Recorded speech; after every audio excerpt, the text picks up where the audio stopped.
नमो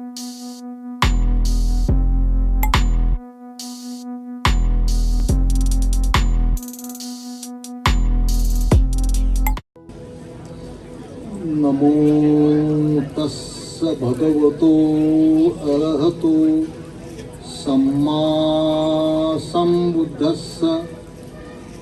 नमो तस्स भगवतो अरहतो सम्मा संबुद्धस्स। नमो तस्स भगवतो अरहतो सम्मा संबुद्धस्स।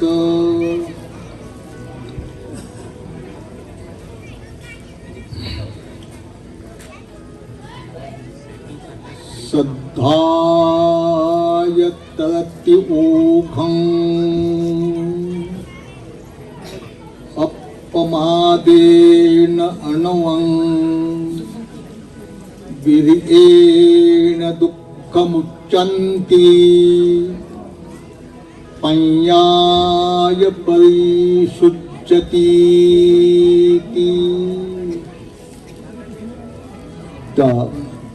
महान करुणिक विश्वशांतीदूत भगवान बुद्ध त्यांनी सर्व मनुष्य प्राण्यांच्या कल्याणासाठी हितासाठी हे लोकेच मनुष्य प्राणी दुःखातून मुक्त व्हावं म्हणून जो दुःख मुक्तीचा मार्ग दाखवला असा धम्म आणि त्याच धम्म आणि विनयाचं पालन करून जे सर्व जन्म मृत्यूच्या चक्रातून मुक्त झाले वर्तमान काळात होत आहेत आणि भविष्य काळामध्ये सुद्धा होतील असा तो धम्म आणि विनयाचा मार्ग विश्वातील प्रत्येक मनुष्याच्या मनपटला पर्यंत पोहोचण्यासाठी तथागतांनी ज्या संघाची स्थापना केली असा तो पूजनीय भिक्षू संघ बोधिसत्व डॉक्टर बाबासाहेब आंबेडकर कालपासून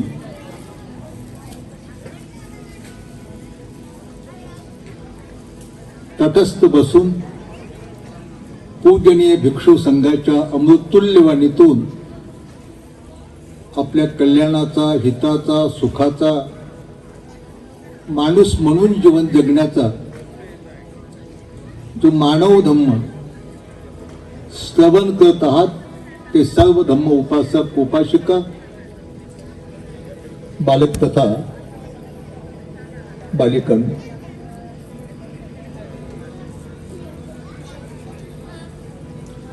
आजच्या प्रसंगी आपणाला कोणतं तत्वज्ञान दर्शन हे काही सांगणार नाही ज्याच्यासाठी माणसं धडपड करतात प्रयत्नाची प्रकाष्ठा करतात तेच मी तुम्हाला सांगण्याचा प्रयत्न केला।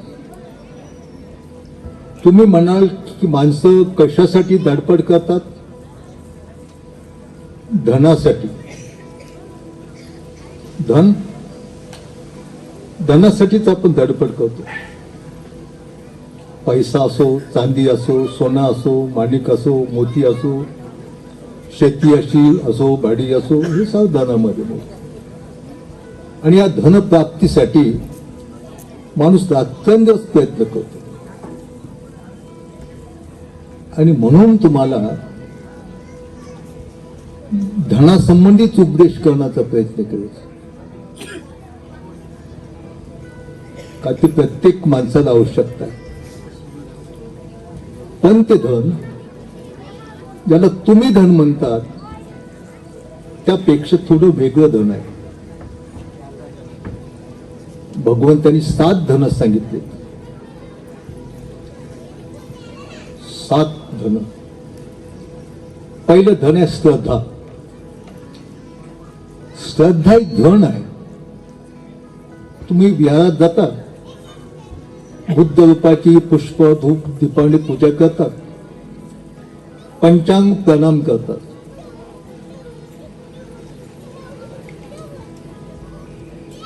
तर ही श्रद्धा आहे, हे श्रद्धेचं धन आहे. श्रद्धा ही भावना नाही, केवळ श्रद्धा ही धन आहे. 7 धनापैकी धन, की ज्या धनाच्या साह्यानं बोधिसत्वाने बुद्धत्व प्राप्त केलं. श्रद्धा हे केवळ धनच नाही, श्रद्धा एक बल आहे, बल, शक्ती, ताकद. श्रद्धा हे केवळ बलच नाही, श्रद्धा ही इंद्रिय आहे. त्या श्रद्धा धनाच्या, श्रद्धा बलाच्या, श्रद्धा इंद्रियाच्या साह्याने बोधिसत्वाने बुद्धत्व प्राप्त करून ते बुद्ध झाले. स्वतः जन्म मृत्यूच्या चक्रातून मुक्त झाले आणि तोच दुःखमुक्तीचा मार्ग तथागताने संपूर्ण इहलोकी परलोकी असलेल्या मनुष्य, प्राणी आणि देवतांना शिकवलं. आपण त्याला साधं श्रद्धा म्हणतो, पण ही श्रद्धा हे धन आहे, धन. तुम्हाला एका गाथेमध्ये सुरुवातीला एक गाथा मी म्हटलं, श्रद्धाय तरती ओघंग. आपण श्रद्धा काही बुद्धविहारात जातो, बुद्ध रूपाच्या पाया पडतो, फुलं वाहतो, अगरबत्ती लावतो, संपलं आपलं. पण श्रद्धेने एका बोधिसत्वाने बुद्धत्व प्राप्त घेतले. जेव्हा सिद्धार्थ गौतम त्या पिंपळाच्या वृक्षाखाली ध्यान मनन चिंतन करत होते की संसारात दुःख काय, दुःखाचे कारण कोणते, दुःखाचा निरोध कोणता, दुःखमुक्तीचा मार्ग कोणता, माणूस दुःखी का होतो, याचा मार्ग शोधण्यासाठी ते ध्यान मनन चिंतन करत होते. तेव्हा त्यांना त्यांच्या ध्येयापासून विचलित करण्यासाठी अनेक दुष्ट माराचं सैन्य त्यांचा आघात करत होतं. त्यांना विचलित करण्यासाठी, जसं आपण एखाद्या वेळेला त्या विपश्यना केंद्रामध्ये ध्यान करण्यासाठी बसतो, तर माणसाचं मन विचलित करण्यासाठी अनेक विचार माणसाच्या मनामध्ये थैमान घालतात. तशाच प्रकारचा प्रकार सिद्धार्थ गौतम दुःख आणि दुःखमुक्तीचा मार्ग शोधून काढण्यासाठी जेव्हा त्या पिंपळाच्या वृक्षाखाली ध्यान करत होते, मनन चिंतन करत होते, तेव्हा अशाच प्रकारचं दुष्ट माराचं सैन्य अनेक रूपांनी त्यांच्या आघात करत होतं. त्या बोधिसत्व सिद्धार्थ गौतम यांनी त्या दुष्ट माराच्या सैन्याला काय आव्हान केलं? हे दुष्ट माराच्या सैन्यानो, मी तुम्हाला जाणलं, मी तुम्हाला ओळखलं. तुम्ही दुष्ट माराचं सैन्य, तुम्ही मला माझ्या ध्येयापासून विचलित करण्याचा प्रयत्न करता, पण तुम्ही मला माझ्या ध्येयापासून विचलित करू शकत नाही. का? की माझ्यामध्ये श्रद्धेचं बल आहे. कोणतं बल? श्रद्धेचं बल. श्रद्धा एक बल आहे, बल, ताकद. श्रद्धा एक धन आहे, धन. श्रद्धा एक इंद्रिय आहे. आपले इंद्रिय आहेत, डोळा, नाक, जीभ, कान, काय आणि मन, त्याला आपण षडायतन म्हणतो. तसेच बोधिसत्वाला बुद्ध बनण्यासाठी 5 इंद्रिय उपयोगी पडतात. हे नाही आपण जे म्हणलं, डोळे नाही, नाक नाही, कान नाही, जीभ नाही, काय आहे नाही, याच्यापेक्षा वेगळं 5 इंद्रिय.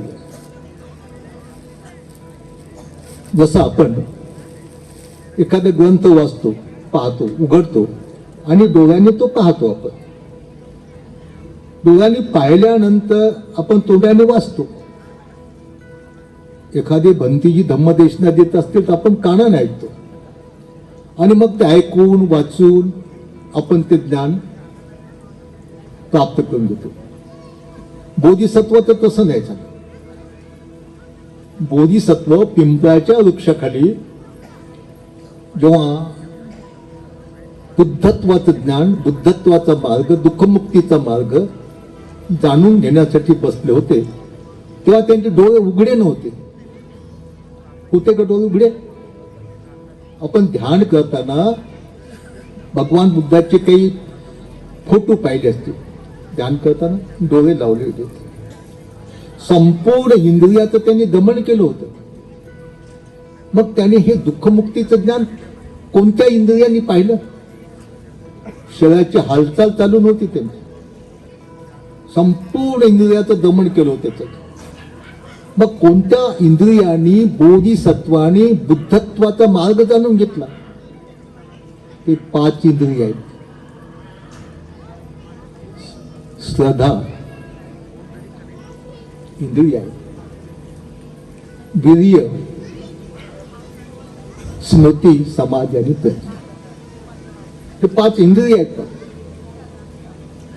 आपण विपश्यनाच्या शिबिरामध्ये काय करतो? डोळे लावून बसतो ना,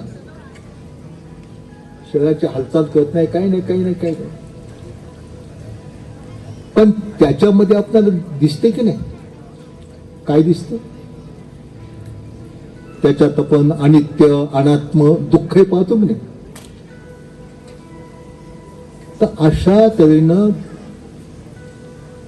संपूर्ण दुःखातून मुक्त होण्याचा मार्ग बुद्धत्व हे बोधिसत्वानी या 5 इंद्रियाच्या, 5 बलाच्या, 7 धनाच्या साहाय्याने ते जाणून घेतले. एक माणूस हे 7 धन, हे 7 इंद्रिय, हे 5 बल, 5 इंद्रिय त्याच्या साहाय्याने बुद्ध बनतो. आता याला काही पैसे लागत नाहीत, याला काही पैसे लागत नाही. श्रद्धा ठेवायला पैसे लागतात का? ठीक आहे, फुलं वाहायला, अगरबत्ती लावायला, मोमबत्ती लावायला पैसे लागतील.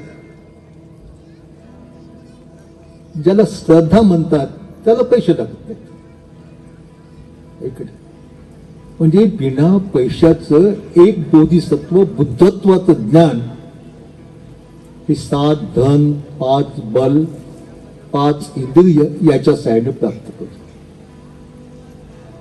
आणि बोधिसत्वच करतो असं नाही, ते करतो एक मार्ग आहे. जो त्या मार्गाने जाईल तो तिथे पोहोचेल. आणि म्हणून पहिल्यांदा आपण मानवी जीवनामध्ये श्रद्धेचं महत्व काय हे तुम्ही समजून घ्या. श्रद्धेचं महत्व काय साधं सुद्धा नाही ते, पण आपल्याला कुठं श्रद्धा, कुठं समज. बिहारात जायचं, बुद्ध मूर्ती पुढे फुलं व्हायची, अगरबत्ती लावायची, मोमबत्ती लावायची, जळालेल्या त्या अगरबत्तीचा राख डोक्याला लावायची, कोणी तोंडात लावते, कोणी काही करते. ही काही श्रद्धा नाही. श्रद्धा एक धन आहे, धन की ज्या धनाने सर्वश्रेष्ठ सुख माणसाला प्राप्त करून घेता येते. धनाने तुम्हाला सुख मिळते की नाही? गाड्या, घोड्या, महाल, चांदी, सोनं, माणिक, मोती, आहे का नाही? याला काही बुद्धाने सुख म्हटलेलं नाही. सर्वश्रेष्ठ सुख कशाला बुद्धाने म्हटलं? निब्बाणं परमं सुखं वदन्ति बुद्धा. बुद्ध काय म्हणतात? निर्वाण हे सर्वश्रेष्ठ सुख आहे. आणि हे निर्वाणाचं सर्वश्रेष्ठ सुख जर आपल्याला प्राप्त करून घ्यायचं असेल तर त्यासाठी पाहिजे आपल्याकडे श्रद्धेचं धन. कोणतं? श्रद्धेचं धन पाहिजे. श्रद्धेच्या धनानेच एवढं मोठं सर्वश्रेष्ठ निर्वाणाचं सुख जिवंतपणीच आपण प्राप्त करून घेऊ शकतो. आणि म्हणून आपण मानवी जीवनामध्ये श्रद्धेचं काय महत्व आहे हे समजून घेण्याचा प्रयत्न केला पाहिजे. श्रद्धा हे केवळ धनच नाही, हे केवळ इंद्रियच नाही, हे केवळ बलच नाही, तर श्रद्धा हे एक नाव आहे, नौका, ज्याला जहाज आपण म्हणतो. समुद्रातून पलीकडे जाण्यासाठी नाव उपयोगी पडते ना. त्या नावेमध्ये बसून नाव बोलून आपण त्या महासागराच्या पलीकडे जाऊ शकतो आपण.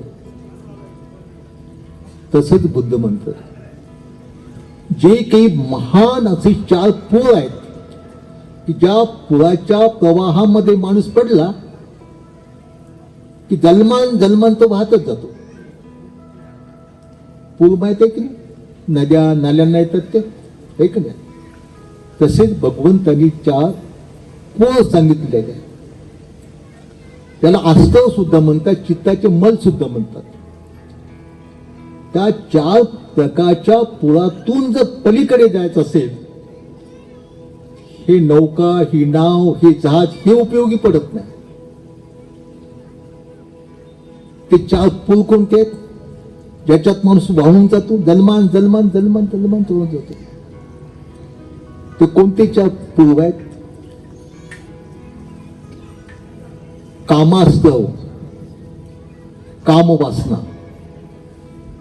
विषयी वासना, इंद्रिय सुखाची लालसा, डोळ्याला रूपाची, नाकाला गंधाची, कानाला शब्दाची, जिभेला रसाची, काईला स्पर्शाची आणि मनाला मनाच्या विषयाची, ज्याला आपण धर्म म्हणतो. त्याला याला कामास्तव म्हणतात. काम वासना, विषयी वासना, इंद्रिय सुखाची लालसा.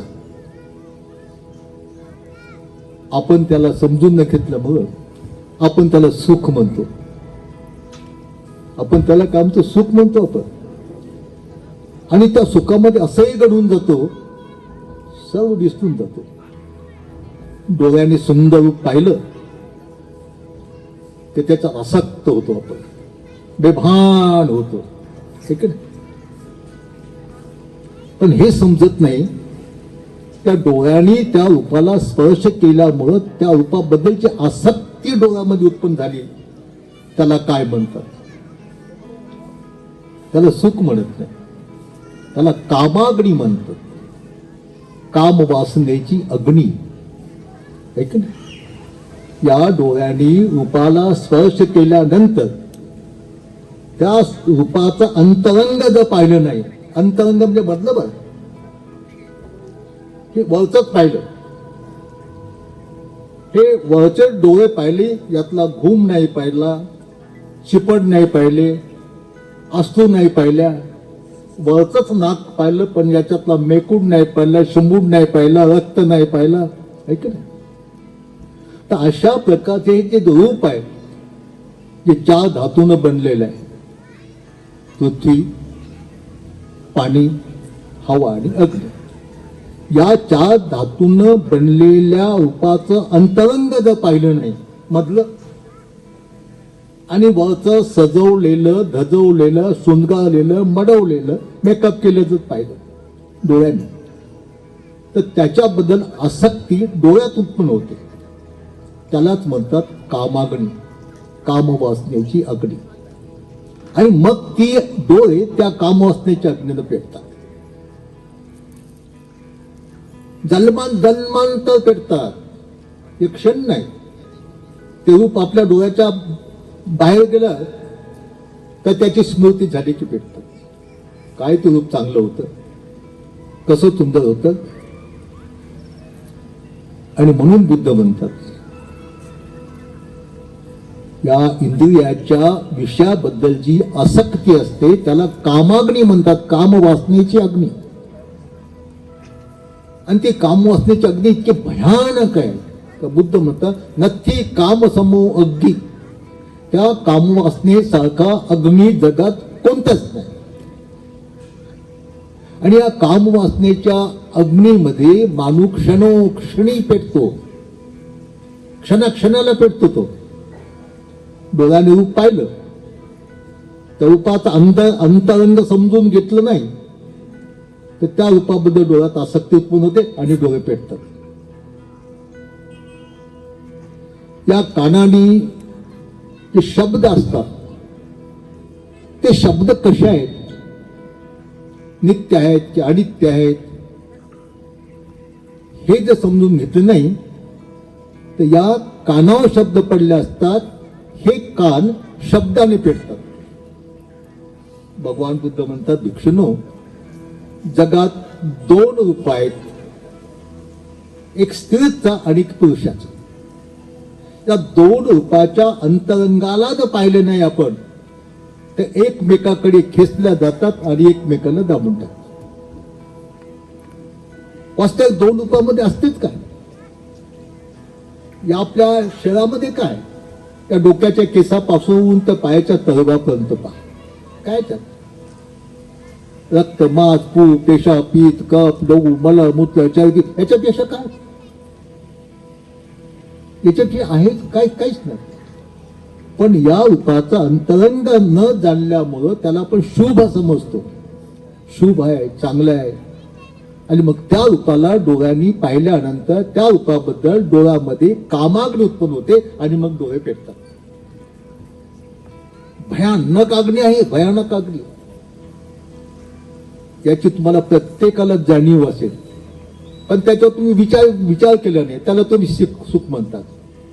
की जसं एखादा माणूस अग्नीमध्ये पडून तो पेटलेला आहे आणि पेटत असताना तो हसतो, काय हे सुख, काय हे सुख, काही असो. म्हणून बुद्धाने एका ठिकाणी म्हटलं, कोणू हासो किमानंदो नीचांग पजलिते सती अंधकारे न नंदा प्रतिपंग गवे सत. जे डोळ्यांनी रूपाला पाहून, कानाने शब्दाला ऐकून, जिभेनं रसाला स्पर्श करून जे कामाग्नीनं पेटतात आणि त्याचा आनंद मानतात, आनंद मानतात त्याच्यात, हे सर्व तुम्हाला याची जाणीव आहे. पण त्याला तुम्ही सुख म्हणता, आनंद म्हणता, काय मजा, काय मजा, काय आनंद. म्हणजे अग्नीनं पेटत असताना त्याला तुम्ही आनंद म्हणता, सुख म्हणतात. म्हणून बुद्ध म्हणतात की कामवासनेच्या अग्नीमध्ये पेटत असलेल्या माणसांनो, तुम्हाला हसणं कसं सुचते, तुम्हाला आनंद कसा सुचतो?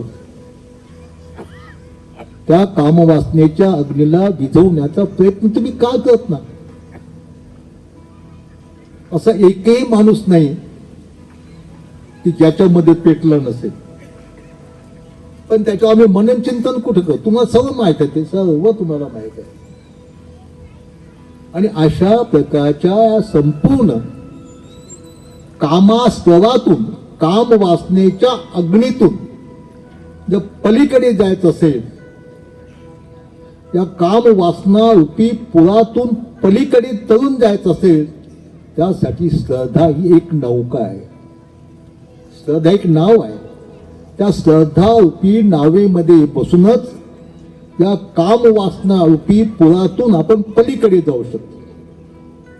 कामवासना अशी आहे ती किती पूर्ण करण्याचा प्रयत्न करा, ती पूर्ण होत नाही. जसं एखाद्या अग्नीला म्हटलं, या संपूर्ण इहलोकी आणि परलोकी जेवढं काही इंधन आहे ते तू खाय आणि संतुष्ट हो. अग्नी संतुष्ट होईल का? अग्नीला म्हटलं, तुला जेवढं काही इंधन खाऊन संतुष्ट व्हायचं खाय. अग्नी संतुष्ट होईल का इंधन खाऊ?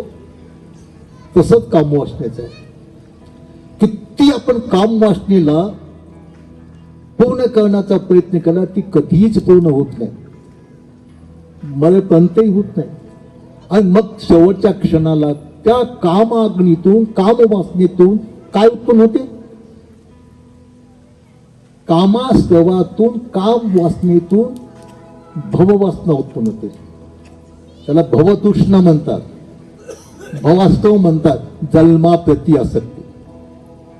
अनेक अशा आपण पुराणात त्याच्यात कथा आपण ऐकतो.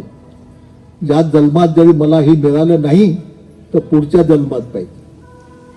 म्हणजे त्या कामवासनेतून भववासना उत्पन्न होते, म्हणजे जन्माप्रती आसक्ती. आणि मग तिथं पुन्हा जन्म होतो. आणि बुद्ध म्हणतात जन्म हेच दुःख. ते जन्मांतर चालते ते. बोधिसत्व सिद्धार्थ गौतमाने बुद्ध झाल्यानंतर आपल्या पूर्वच्या 547 जन्माच्या कथा सांगितल्या. कोणत्या जन्मात कोण होतो, कसा होतो, काय होतो, तिथं कोणत्या पारमितेचं पालन केलं, ऐक ना. तर अशा प्रकारची कामवासना आहे, ते कामास्त्र आहे. आणि त्या कामास्त्रापासून भवास्त्र होते. भवास्त्र म्हणजे जन्माप्रती आसक्ती. तर अशा प्रकारचे हे 4 पुरं आहेत. कामास्त्र, भवास्त्र, दृष्टी असतो आणि अविद्या असतो. या 4 प्रकारच्या ओघातून, 4 प्रकारच्या महापुरातून, 4 प्रकारच्या चित्ताच्या मलातून जर आपल्याला पार व्हायचं असेल तर त्यासाठी एकच साधन बुद्धाने सांगितलं, ती म्हणजे श्रद्धा.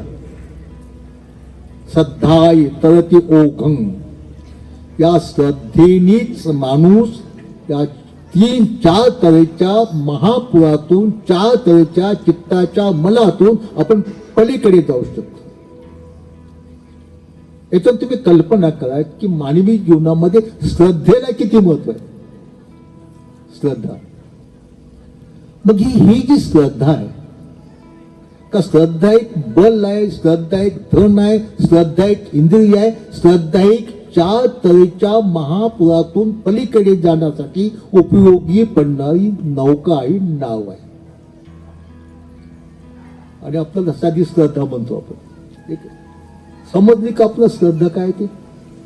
ठीक आहे, तर ही जी श्रद्धा आहे, मिलिंद राजाला नाक्षल जिने काही पुण्य धर्म सांगितले. पुण्य त्याच्यात श्रद्धा एक पुण्य धर्मही आहे. मग या श्रद्धेचे लक्षण काय? श्रद्धा म्हणतो होतं, श्रद्धेने काय होते?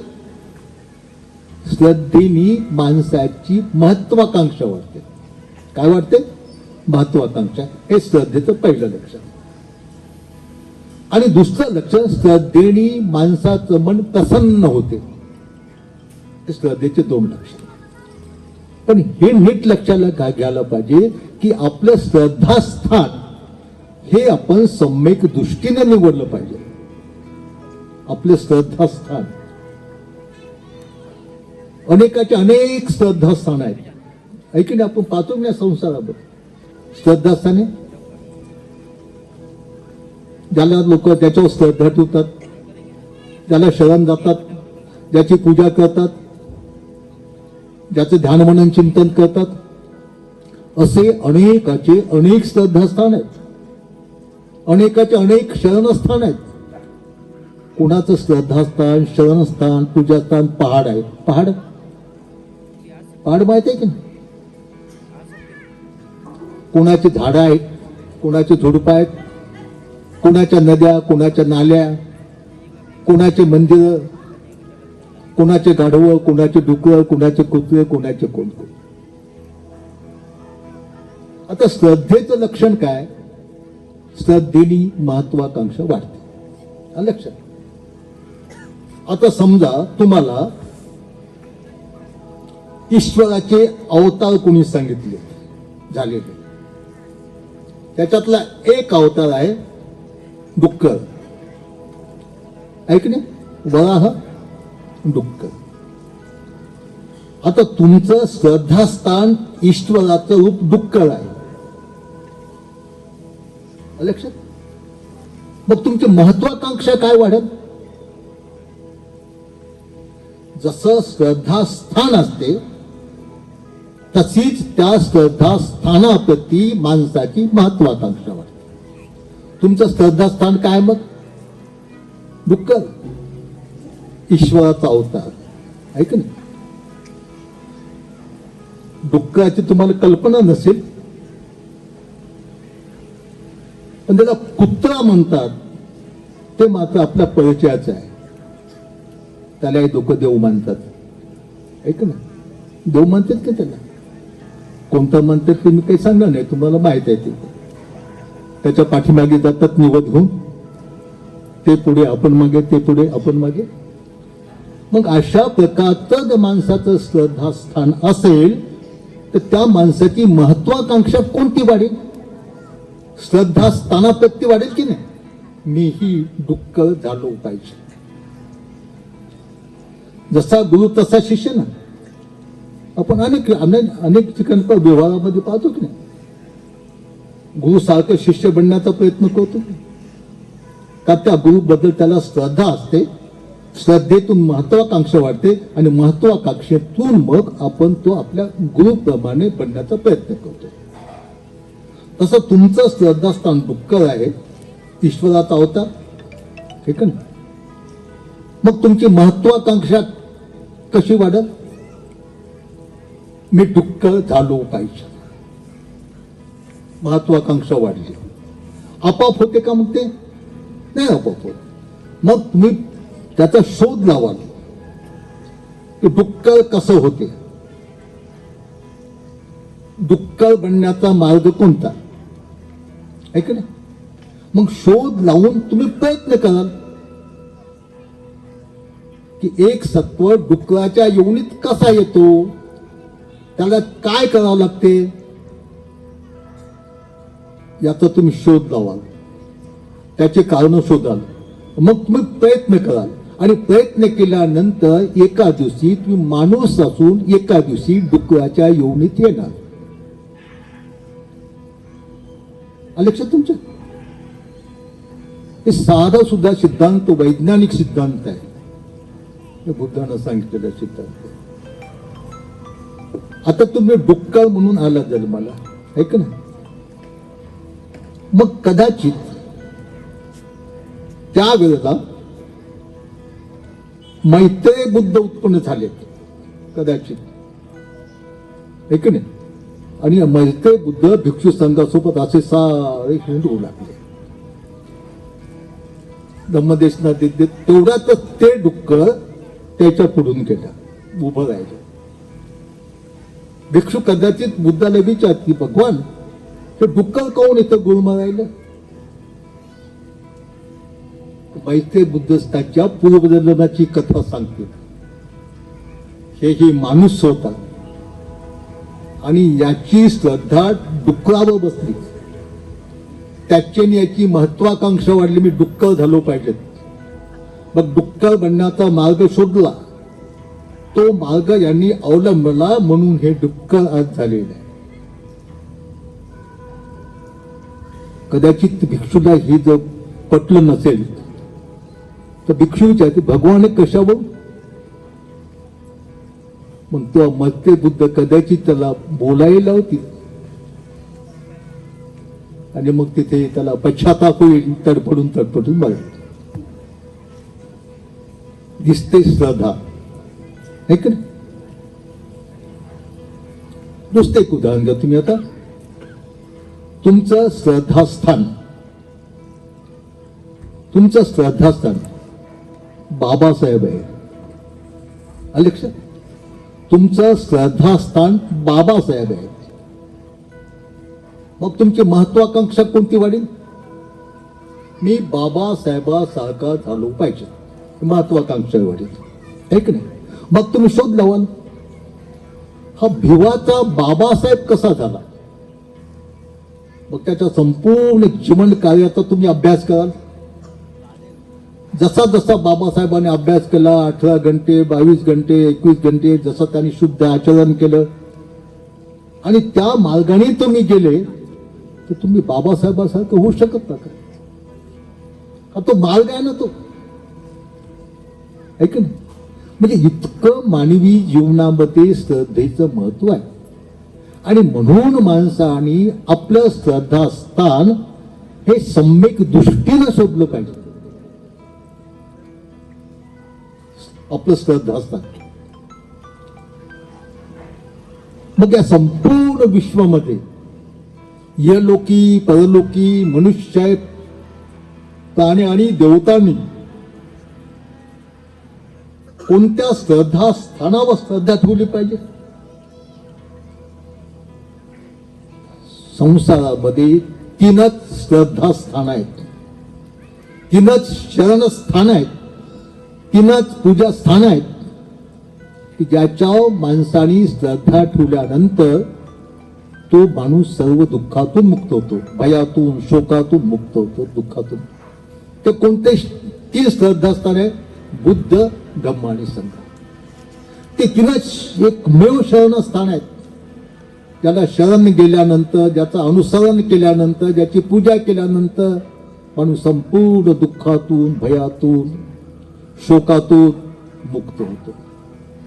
आणि म्हणून प्रत्येक माणसाने इथं जात नाही, धर्म नाही, पंथ नाही, समाज नाही, देशी नाही, विदेशी नाही, त्याला आपण माणूस म्हणतो, त्या प्रत्येक माणसाने बुद्ध, धम्म, संघ यांनाच श्रद्धास्थान, शरणस्थान, पूजास्थान, आधारस्थान मानून त्यांना आपण शरण गेलं पाहिजे.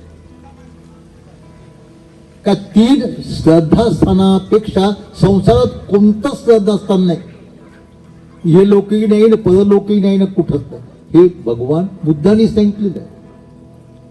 बुद्ध, धम्म, संघ याच्याशिवाय कोणत्याही प्रकारचं माणसाला शरण जाण्यासाठी दुसरं कोणत्याही प्रकारचं शरणस्थान नाही. मग तुम्हाला दुःखातून मुक्त व्हायचं असेल, तुम्हाला सुखानं जीवन जगायचं असेल, सुखानं मरताना सुखानंच मरायचं असेल आणि मेल्यानंतर पुन्हा सुखानंच चांगल्या सुगतीला जायचं असेल, मग तुम्ही काय करा? बुद्धाला शरण जा, बुद्धावर श्रद्धा ठेवा, बुद्धाची पूजा करा, बुद्धाचे ध्यान मनन चिंतन करा की संपूर्ण तुम्हाला दुःखातून, शोकातून, भयातून, जन्म मृत्यूच्या चक्रातून मुक्त व्हायचं असेल तर. मग तुम्ही काय म्हणा? हे तर फार सोपं आहे की नाही? आता आम्ही इथं पगोडा बांधलाच, बुद्ध मूर्ती खूप मोठीच्या मोठी आहे, मग दिनाही यायचा अर्थ पण तिथे त्या बुद्ध मूर्तीची पूजा करायची, त्याला शरण द्यायचं, तिला पाहायचं, असं तुम्ही म्हणाल की नाही? तर यासाठी तुम्हाला बुद्ध समजून घ्यावं लागेल. ज्या बुद्धावर तुम्हाला श्रद्धा ठेवायची आहे तो बुद्ध तुम्हाला समजून घ्यावा लागेल. तो बुद्ध कोणता? की ज्या बुद्धावर श्रद्धा ठेवल्यानंतर, ज्या बुद्धाला शरण गेल्यानंतर, ज्या बुद्धाचं ध्यान मनन चिंतन केल्यानंतर माणूस दुःखातून मुक्त होतो, सर्व चित्त मलाच्या अस्तित्वातून मुक्त होतो, निर्वाण सुखाची प्राप्ती करून घेतो. तो बुद्ध कोणता? तो बुद्ध आपल्याला समजला पाहिजे. बरोबर पाहता आपण त्यालाच बुद्ध म्हणतो, है की नाही? आता या बुद्धाला, या बुद्धाच्या पायाला एक दारू पिणारा माणूस पडला. त्या बुद्धाचे पाय धरले त्याने, त्या बुद्धाचे पाय धरले का एवढे गुलाबाचे फुलं घेऊन त्याच्यावर टाकले, पण तो आहे दारू पिलेला. त्याचं कल्याण होईल का? त्याचे हित होईल? तो शिकाणी जीवन जगेल का? आणि म्हणून आपल्याला बुद्ध समजून घेणं अत्यंत आवश्यक आहे. का बुद्ध हे आपलं श्रद्धास्थान आहे, बुद्ध आपले शरणस्थान आहे, बुद्ध आपलं पूजास्थान आहे, बुद्ध आपलं अनुसरण्याचं एक ठिकाण आहे. म्हणून भगवान बुद्धाने आपल्या महापरिनिर्वाणाच्या क्षणाला, म्हणजे मृत्यूच्या क्षणाला, भिक्षुणी संघाला उपदेश देताना म्हटलेलं आहे की माझ्या महापरिनिर्वाणानंतर त्यावेळेला भिक्षुणी जी शक्ष होते, शक्ष म्हणजे ते अवंत झाले नव्हते, त्यांना खूप शिकायचं होतं, ते रडत होते, पडत होते, आक्रोश करत होते. का? की भगवान बुद्धांनी अगोदरच आपल्या महापरिनिर्वाणाची घोषणा केली होती की या पौर्णिमेला, या दिवशी, या ठिकाणी माझं महापरिनिर्वाण होणार. आणि तो महापरिनिर्वाणाचा क्षण जवळ आल्यानंतर ते शक्ष भिक्षू, भिक्षुणी, उपासक, उपासिका रडत होते. आता भगवान बुद्ध मृत्यू पावणार, ते आम्हाला सोडून जाणार, मग आमचा बुद्ध कोण? आमचा शास्त्र कोण? आमचा मार्गदाता कोण? आमचा गुरु कोण? असं म्हणून ते रडत पडत होते. त्या बुद्धाने काय सांगते शेवटच्या क्षणाला? आपल्या महापरिनिर्वाणाच्या क्षणाला काय सांगते? की माझ्या महापरिनिर्वाणानंतर म्हणजे आपल्या भाषेत, माझ्या मृत्यूनंतर तुमचा बुद्ध, तुमचा शास्ता, तुमचा मार्गदाता, ज्या धम्म आणि विनयाचा मी उपदेश केला तो धम्म आणि विनयच तुमचा बुद्ध राहील, तुमचा शास्त्र आहे, तुमचा गुरु आहे, तुमचा मार्गदाता आहे. म्हणून जो धम्माला पाहतो तो मला पाहतो, जो धम्माची पूजा करतो तो माझी पूजा करतो. हा भगवंतानी आपल्या महापरिनिर्वाणाच्या काही क्षणाच्या अगोदर भिक्षू भिक्षुणीला उपदेश केलेला आहे. मग आज संसारामध्ये बुद्ध कोण आहे? आज भगवान बुद्धांनी सांगितल्यानंतर, माझ्या महापरिनिर्वाणानंतर तुमचा बुद्ध, तुमचा शास्ता, तुमचा मार्गदाता, तुमचा गुरु, ज्या धम्म आणि विनयाचा मी उपदेश केला तो धम्म आणि विनयच तुमचा बुद्ध, तुमचा शास्ता, तुमचा गुरु राहील. मग आज वर्तमान काळामध्ये माणसाचा गुरु, माणसाचा शास्ता, माणसाचा मार्गदाता कोण आहे? मग धम्म आणि विनय. धम्म आणि विनय. का बुद्ध तर संसारात नाही जातात, बुद्ध अनंत पदाला पोचले. बोधिवृक्षाखालीच बुद्ध बोधिवृक्षाखालीच अनंत झाले. अनंत झाले म्हणजे जन्म मृत्यूच्या चक्रातून मुक्त झाले. त्यांच्या 5 स्कंदाला पुन्हा जन्म नाही. म्हणजे बुद्ध आज त्या रूपाने संसारात नाही. आज बुद्ध संसारात आहे असं म्हटलं तर ते दुःखातून मुक्त झाले नाही. तर त्यांनी शोधलं की जन्मचे दुःख आहे. बुद्ध आज संसारात आहे आपण म्हटलं तर ते दुःखातून मुक्त झाले नाहीत. बुद्धांनी सांगितलं जन्म एक दुःख आहे. आणि बुद्ध संसारात नाही म्हटलं तर त्यांच्या उद्देशानं, त्यांच्या हेतूनं केलेली पूजा ही व्यर्थच आहे की ना. मेंढकपासून गुंतागुंतीचा प्रश्न. तर यासाठी भगवान बुद्धांनी आपल्या महापरिनिर्वाणाच्या काही क्षणा अगोदर जो काही उपदेश दिला तो आपण लक्षात घेतला पाहिजे की माझ्या महापरिनिर्वाणानंतर तुमचा बुद्ध, तुमचा गुरु, तुमचा शास्ता, तुमचा मार्गदाता, ज्या धम्म आणि विनयाचा मी उपदेश केला तो धम्म आणि विनयच तुमचा बुद्ध राहील, तुमचा मार्गदाता राहील, तुमचा शास्त्र राहील.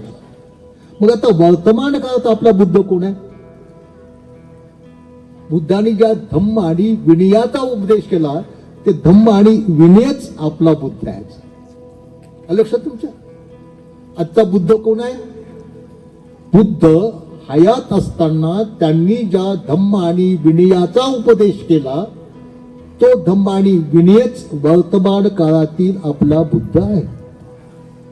आणि म्हणून आपण त्या बुद्धावर श्रद्धा ठेवा, त्या बुद्धाला शरण जा, त्या बुद्धाची पूजा करा, त्या बुद्धाचं ध्यान मनन चिंतन करा जर तुम्हाला सर्व दुःखातून मुक्त व्हायचं असेल. फक्त बुद्ध कोण? तो धम्म कोण? कोणता धम्म बुद्धाने सांगितला? कोणते विनय बुद्धाने सांगितले?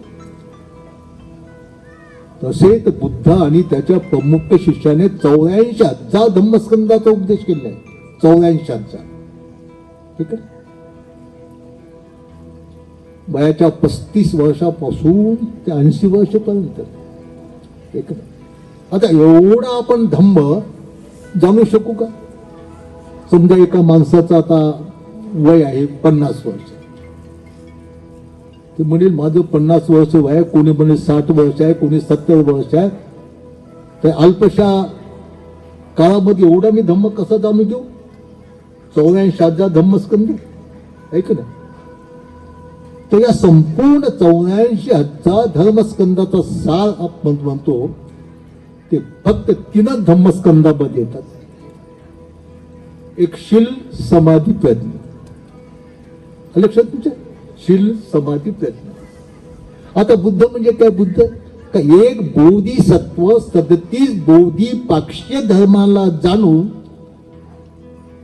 त्याचं मनन चिंतन करून त्याची अनुभूती जेव्हा बोधिसत्वाला होते तेव्हा तो बोधिसत्व बुद्ध बनतो. म्हणजे बोधिसत्वाला बुद्ध बनण्याचा मार्ग कोणता आहे? 37 बोधिपाक्षीय धर्म. बुद्धानं काय सांगितलं महापरिनिर्वाणाच्या काही क्षणाच्या अगोदर? माझ्यानंतर तुमचा बुद्ध, मी ज्या धम्म आणि विनयाचा उपदेश केला तो तुमचा बुद्ध राहील. आणि एक बोधिसत्व बुद्ध बनण्यासाठी कोणत्या धम्माचं पालन करतो? 37 बोधिपाक्षीय धर्म. म्हणजे वर्तमान काळातील बुद्ध कोण आहे तर 37 बोधिपाक्षीय धर्म. लक्षात तुमच्या 37 बोधिपाक्षीय धर्म. आता हे 37 बोधिपाक्षीय धर्म तुमच्या ऐकण्यात नसतील, वाचनात नसतील, पण प्रत्येकाला माहित आहे. प्रत्येकाला माहित आहे, आडांनातल्या आडाला माहित आहे का भगवंताचे जेवढं मोठं तत्वज्ञान आहे ते सर्व माणसाला माहित आहे. वेगळ्या शब्दात माहित नसेल, धम्माच्या शब्दात माहित नसेल, पण माहित आहे त्यांना. मग हे 37 बोधिपाक्षीय धम्म म्हणजे बुद्ध, 37 बोधिपाक्षीय धम्म म्हणजे धम्म, आणि 37 बोधिपाक्षीय म्हणजे संघ. मग हे 37 बोधिपाक्षीय काय? कोणत्या 37 बोधिपाक्षीय धम्म? त्याच्या 4 स्मृती प्रस्थान, 4 सम्यक प्रधान, 4 वृद्धिपाद, 5 बल, 5 इंद्रिय, 7 बोधांग आणि अष्टांगिक मार्ग. ते 37 बोधिपाक्षीय धर्म आहे आणि याला बुद्ध म्हणतात. आता या संपूर्ण 37 बोधिपाक्षीय धर्माचा सार काय? 4 स्मृती प्रस्थान, 4 प्रधान, 4 उद्दीपाद, 5 बल, 5 इंद्रिय, 7 बोधन आणि शेवटी अष्टांगिक मार्ग. म्हणजे असं क्रमाने त्याचा रस कोणता आहे? अष्टांगिक मार्ग. अष्टांगिक मार्ग म्हणजे काय? सम्यक दृष्टी, सम्यक संकल्प, सम्यक वाचा, सम्यक कर्म, सम्यक आजीविका, सम्यक व्यायाम, सम्यक स्मृती आणि सम्यक समाधी. अष्टांगिक. आणि हाच अष्टांगिक मार्ग म्हणजे दुःखमुक्तीचा मार्ग. दुःखातून मुक्त होण्याचा, दुःखातून मुक्त होण्याचा म्हणजे जन्म मृत्यूच्या चक्रातून मुक्त होण्याचा कोणता मार्ग आहे? अष्टांगिक मार्ग. आता अष्टांगिक मार्गाचा संक्षिप्त रूप काय? सम्यक दृष्टी आणि सम्यक संकल्प हे प्रज्ञेमध्ये मोठा. प्रज्ञा म्हणजे विशुद्ध ज्ञान. सम्यक वाचा, सम्यक कर्मान, सम्यक आजीविका हे 3 अंग शिलामध्ये मोडतात. शील म्हणजे सदाचार. सम्यक व्यायाम, सम्यक स्मृती आणि सम्यक समाधी हे समाधीमध्ये मोडतात. म्हणजे अष्टांगिक मार्ग म्हणजे शील, समाधी, प्रज्ञा. आणि शील समाधी प्रज्ञेलाच बुद्ध म्हणतात, शील समाधी प्रज्ञेला धम्म म्हणतात, आणि शील समाधी प्रज्ञेलाच संघ म्हणतात. मग आता आपलं श्रद्धास्थान काय? आपलं शरणस्थान काय? आपलं पूजास्थान काय? बुद्ध. मग बुद्ध म्हणजे काय? शील, समाधी, प्रज्ञा. ऐक ना, आपलं शरणस्थान काय? बुद्ध. बुद्ध म्हणजे काय? शील, समाधी, प्रज्ञा. म्हणून आपण बुद्ध धम्म संघालाच आपण शरण गेलं पाहिजे, त्याच्यावर श्रद्धा ठेवली पाहिजे, त्याचं ध्यान मनन चिंतन केलं पाहिजे. ते म्हणजे शील, समाधी, प्रज्ञा. लक्षात. शिलाला बुद्ध म्हणतात, समाधीला बुद्ध म्हणतात, प्रज्ञेला बुद्ध म्हणतात. मग आपण त्याचं अनुसरण केलं पाहिजे. शरण जाणं म्हणजे पाया पडणं नाही, त्याचं अनुसरण करणं, त्याचा आधार घेणं. ऐक ना, म्हणून आपण शिलाचा आधार घेतला पाहिजे, शिलाचं अनुसरण केलं पाहिजे. का? शील म्हणजे बुद्ध आहे, समाधी म्हणजे बुद्ध, प्रज्ञा म्हणजे बुद्ध. मग शील म्हणजे काय? शील कशाला म्हणतात? मग आता आपल्याला आपलं श्रद्धास्थान काय? बुद्ध, धम्म आणि संघ. मग शील म्हणजे बुद्ध, धम्म, संघ. मग आपलं श्रद्धास्थान जर शील, समाधी, प्रज्ञा आहे तर त्याच्या प्रती आपल्या महत्वाकांक्षा वाढल्या पाहिजे. शील म्हणजे बुद्ध, समाधी म्हणजे बुद्ध, प्रज्ञा म्हणजे बुद्ध. आणि शील, समाधी, प्रज्ञावरती बुद्ध आपलं श्रद्धास्थान आहे. आता शील, समाधी, प्रज्ञावरती बुद्धावर आपली श्रद्धा आहे, तर आपली महत्वाकांक्षा कशाबद्दल वाढत? शीलाबद्दल, समाधीबद्दल, प्रज्ञेबद्दल. शील काय, शील मी समजून घेतलं पाहिजे, शील मी जाणून घेतलं पाहिजे. आणि मग आपण समजून घेऊ की शील काय, समाधी काय, प्रज्ञा काय. शील समाधी प्रज्ञा रूपी बुद्ध समजून घेण्यासाठी आपला काय करावं लागेल. मग ही शील समाधी प्रज्ञा रूपी बुद्ध याचं ज्ञान कोणाला आहे, याचा मार्ग कोणाला माहित आहे. मग आपण शील समाधी प्रज्ञा रूपी धम्म समजून घेण्यासाठी भिक्षू संघाला आपण शरण जाऊ. भिक्षू संघाला हे की नाही, त्यांना आपण तिथे बनते शील काय, समाधी काय, प्रज्ञा काय, आहे की नाही. आणि मग आपली श्रद्धा शिलाप्रती असल्यानंतर, शिलारूपी बुद्धाप्रती असल्यामुळं आपल्यामध्ये शिलाप्रती महत्वाकांक्षा वाढेल. आणि महत्वाकांक्षा वाढल्यानंतर आपण शील काय समजून घेण्यासाठी प्रयत्न करू. आणि तो प्रयत्न कसे आपण संघाला जाऊ, म्हणते आम्हाला शील म्हणजे काय समजावून सांगा. का शिलाबद्दल आपल्यामध्ये महत्वाकांक्षा उत्पन्न झाली ना, आणि ती महत्वाकांक्षा पूर्ण करण्यासाठी आपल्याला प्रयत्न करावा लागतो. शील काय, शील किती आहेत, शील कोणते आहेत. आणि मग आपण भिक्षू संघाला विनंती की बंधी आम्हाला शील समजावून सांगा, समाधी समजावून सांगा, प्रज्ञा समजावून सांगा, है की नाही. आणि मग आपण शील रूपी बुद्ध समजून घेण्याचा प्रयत्न करू. शील म्हणजे काय, है की नाही. शील हा बुद्ध आहे. शील हे माणसाचे शरणस्थान आहे. शील हे माणसाचं श्रद्धास्थान आहे. शील हे माणसाचं पूजास्थान आहे. शील रूपी बुद्ध हे माणसाचं मनन चिंतन करण्याचं स्थान आहे. मग आपण प्रयत्न करू की शील म्हणजे काय, शील कशाला म्हणतात. सामान्य शील आपल्याला माहित आहे, पंचशील, अष्टशील, दशशील, हे की नाही.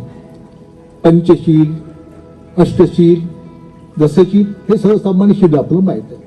पण याच्यापेक्षाही वेगळे काही शिलाचे प्रकार बुद्धाने सांगितलेले आहेत. याच्यापेक्षा वेगळे शिलाचे प्रकार सांगितले. बुद्ध आहे का, बुद्ध सदैव आपल्याला सोबत ठेवावा लागतो, आहे का नाही. सदैव सोबत, सदैव सदैव चालता बोलता उडता बसता खाता पिता, आहे का नाही. जर तुम्हाला सुखाने जीवन जगायचं असेल तर पण तो बुद्ध समजला पाहिजे. तो बुद्ध म्हणजे शील. आता शिलाचे प्रकार कोणते आहेत, ते पंचशील काय आहेत. प्राण्याची हिंसा करू नये, चोरी करू नये, व्यभिचार करू नये, खोटं बोलू नये, कोणत्याही मादक पेयाचं सेवन करू नये. अष्टशील आपल्याला माहित आहेत. या पंचशील पेक्षा वेगळे 4 शील आहेत. मध्याच्या नंतर भोजन करू नये, नाच गाणे वादे गंध पावडे ढिंच्याचा उपयोग करू नये, उच्चवचन महान अशा किमती असता झोपून अष्टशील उपोषण. याच्याही पेक्षा 4 शिलाचे प्रकार सांगितले आहेत. 4 शिलाचे ते कोणते आहेत. पहिला एक प्रकार आहे, आपण पाहतो बुद्ध. आपण काय पाहतो, बुद्ध. आपलं शरणस्थान, आपलं श्रद्धास्थान, आपलं पूजास्थान आपण पाहतो. पहिलं आपण श्रद्धास्थान तर पाहावं लागेल ना. आपलं श्रद्धास्थान कोणतं, आपलं पूजास्थान कोणतं, आपलं शरणस्थान कोणतं, आपलं ध्यान मनन चिंतन करण्याचं आपलं ठिकाण कोणतं, हे तर पाहावं लागतं. ते म्हणजे शील.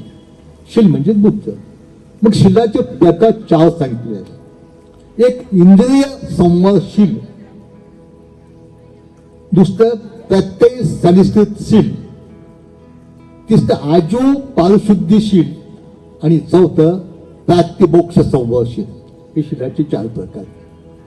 आता हे प्रकार तुम्ही ऐकल्यानंतर असं वाटेल की हे काय वेगळंच आहे. हे सगळं तुम्हाला माहिती आहे.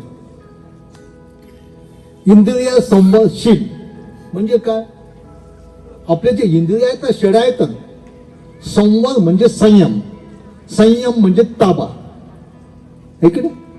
आपल्या इंद्रियावर ताबा ठेवणे, आपल्या इंद्रियावर संयम ठेवणे, आपल्या इंद्रियाला जिंकणे. आपला डोळा इंद्रिय ऐकणे, डोळा, नाक, जीभ, कान, शरीर आणि मन हे षड आहेत ना.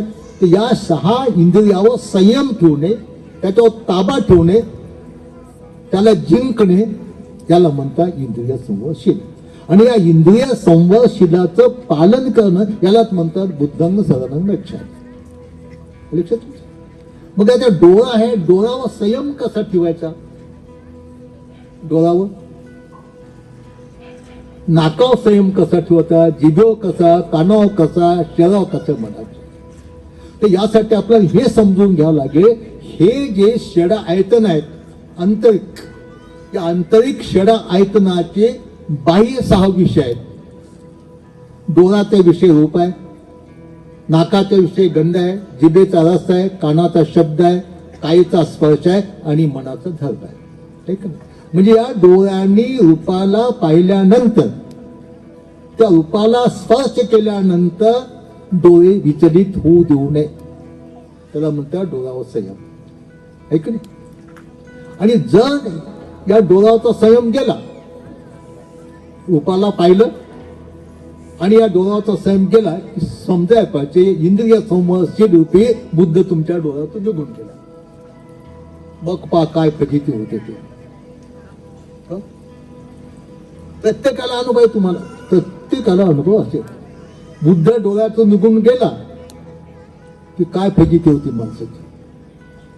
डोळ्यातला बुद्ध म्हणजे कोणता? डोळ्यावर संयम. ऐका ना, आता तुम्हाला सांगतो, बुद्धाने सांगितलं जगात 2 रूप आहेत, एक स्त्रीचं रूप आणि एक पुरुषाचं रूप. या 2 रूपाचं अंतरंग जर पाहिलं नाही मधलं, मध्ये काय आहे ते अत्ती मस्मी कायो केसा लोमा नखा दंता त्वचा मसन, हे याच्यात जे आहे ते मधात जे आहे ते वरचं नाही, ते वरचं सजवलेलं मारवलेलं शृंगारलं हे नाही, त्याच्या मधलं. ऐक आता हे ते डोळ्यांनी बाहेरच रूप पाहिलं. काय म्हणतो आपण? पोरग म्हणतो काय पोरगी सुंदर आहे म्हणतो. ऐक फार अवघड काम. एखाद्या पोरचं नाक नक्ट असलं ते म्हणते सर्व ठीक आहे, पण त्या पोरचं नाकच नक्ट आहे म्हणते. आता नकट्या नाकाचा त्याचा काही संबंध आहे का?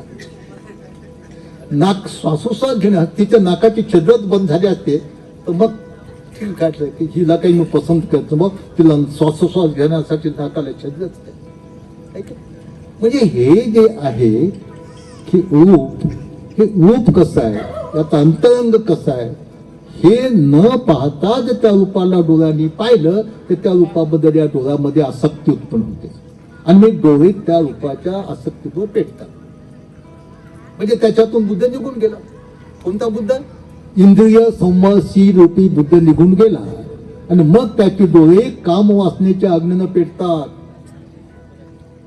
खेड्याच्या भाषेत लोक त्या डोळ्यावर काय धुंदी आली का म्हणतात, धुंदी.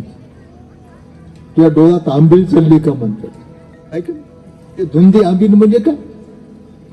डोळ्यावरचा संयम गेला, डोळ्यावरचा ताबा गेला. तुम्हाला एक घडलेली गोष्ट सांगतो तुम्हाला. 5-6 वर्षाच्या अगोदरची. आम्ही हिंगोलीला आलो होतो, हिंगोलीला. आणि त्या हिंगोलीच्या त्या दिवशी शिक्षकाचा पगार होता. प्रत्यक्ष घडलेली गोष्ट, शिक्षकाचा पगार झाला आणि सर्व शिक्षक मग त्या एसटी मध्ये बसले. इतकी गर्दी झाली की उभा राहायला जागा नाही. मी सुद्धा उभाच होतो त्याला. तिथे एक शिक्षिका उभी होती, तीच उभी आणि शिक्षकही उभा होता.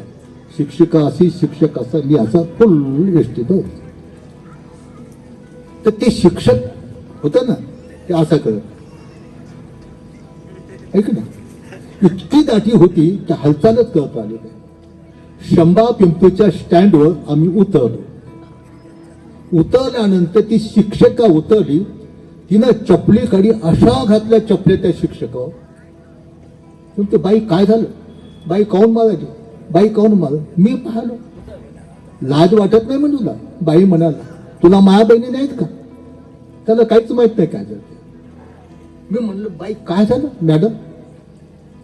म्हणते मला ज्याला लाज वाटत नाही का मला डोळे लावायला. त्याच्या पाहिले मी पुन्हा कसं कसं. अरे बाई म्हणलं तुला तर लावला पण मला याला डोळा लावला. त्याचा डोळा लावायची सवय होती. काय काय असे असेल तर काय काय लोक सवय होती, नैसर्गिक सवय. चपलीनं माल का खाल्ला. त्या बाईला वाटलं माझ्याकडे पाहूनच डोळा लावला. क्षमा नाही तर बिलकुल क्षमा नाही. इष्टामध्ये बोट घातल्यानंतर क्षमा असेल का? तुमच्या इंद्रियाचा संयम सुटला ताबडतोब. म्हणून आपण धम्म काढतो, यही पस्सिको इथेच पहा, तुम्ही केलेल्या चांगल्या का वाईट कर्माची फळ इथेच भोगावे लागतात. म्हणून बुद्ध म्हणतात, चक्खू न सबळू साधू साधू, घाणे न सवळू साधू साधू, सोते न सवळू साधू साधू, जिव्हाय सवळू साधू साधू, काया न सवळू साधू साधू, मनसा न सवळू साधू साधू. डोळ्यावरचा, कानावरचा, नाकावरचा, जिभेवरचा, कायावरचा आणि मनावरचा संयम हा चांगला आहे. ऐक, तर अशा तऱ्हेने इंद्रिय संवादशील हा शिलाचा एक प्रकार आहे. आणि इंद्रिय संवादशीलाला बुद्ध म्हणतात. किती सोपा बुद्ध आहे. विहारात जायचं काम नाही, सोबत आपल्या डोळ्यात बुद्ध असतो की नाही. एक क्षण डोळ्यातला बुद्ध गेला की बस दुसऱ्या क्षणाला कानावर संयम ठेवायचा. कानावर संयम ठेवायचं म्हणजे काय, कानात काही घालून कालबंद करायचं नाही. कानावर किती सुंदर शब्द पडले. बुद्ध म्हणतात, विष्णू जगात दोन शब्द आहेत, एक स्त्रीचा शब्द आणि पुरुषाचा शब्द.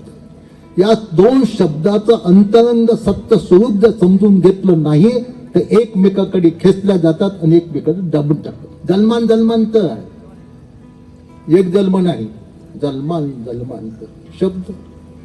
आता तरुण मुलीचे शब्द टेप करा.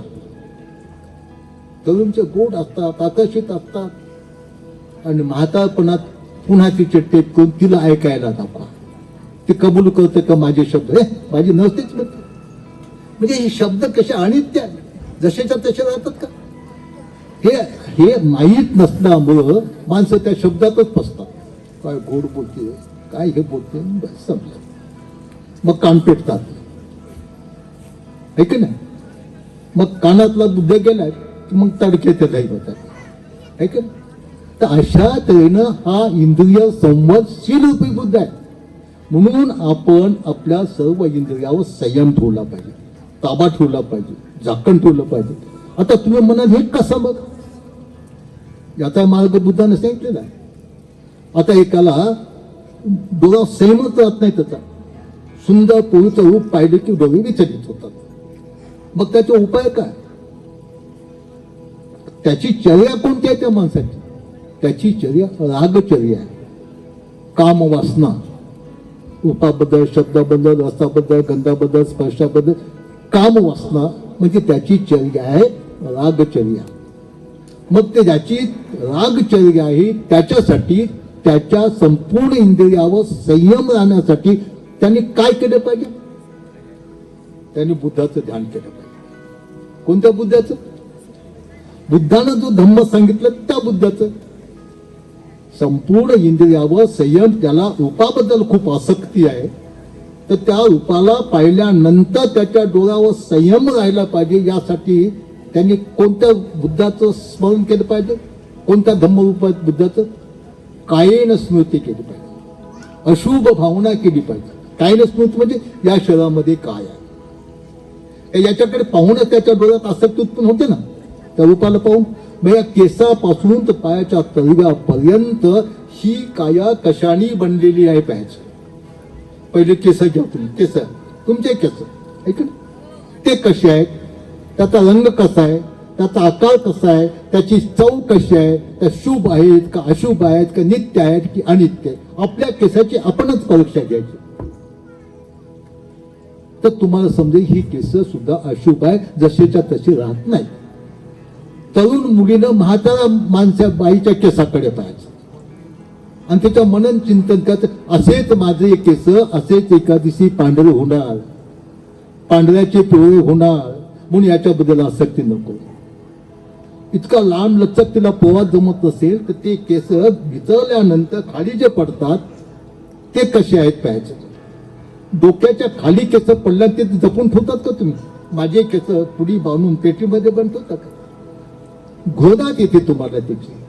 अरे खाण्यात पडेल, पिण्यात पडेल, एक तर फेकून देतात, नाही तर चुलीत टाकतात. चुलीत टाकल्यानंतर वास तुम्ही घेत बसतात का, माझे केस, हे केस दिसतात केस. बुद्ध एका ठिकाणी म्हणतात, विषारी नागणीच्या शेपटीला मी भीत नाही, तेवढं बाईच्या केसाच्या वेणीच्या फटकाराला घेतो. सोपं नाही ते, फार सोपं नाही, फार अवघड काम आहे. तुम्हाला असं माहिती की काही काही तरुण मुलं तरुण मुलीच्या येणीचे केस चावतात.